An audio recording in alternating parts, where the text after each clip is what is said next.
ова е суверена нација, што ниту еднаш не нападнала американска мета, ниту еднаш не нападнала израелска мета, без да биде испровоцирана.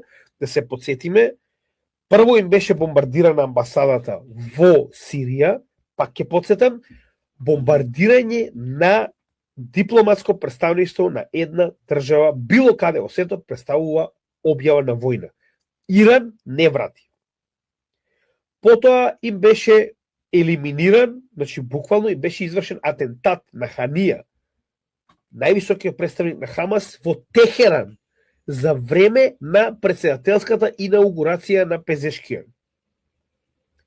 И беше убиен гостин практично во нивната председателска палата од страна на Израел.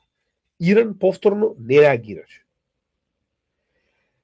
На крај беа нападнати во време на преговори. Да се подсетиме, претходниот пат додека траја преговорите, следната рунда преговори требаше да се случи во неделата, они беа нападнати во саботата. Не беа нападнати. Они беа буквално извршен атентат на апсолутно највисокото водство на и нивната револуционерна гарда, и нивната нуклеарна програма, и највисоките представници во однос на нивното духовно водство. Значи, тоа требаше да биде направено за конечно Иран да врати. И сега се враќаме повторно на истата ситуација. Значи, се закануваат на Иран без апсолутно никаква потврда, без апсолутно никакви реални причини за тоа да го направат, само заради тоа што му сметал на Израел. И целиот свет ќути. Супер.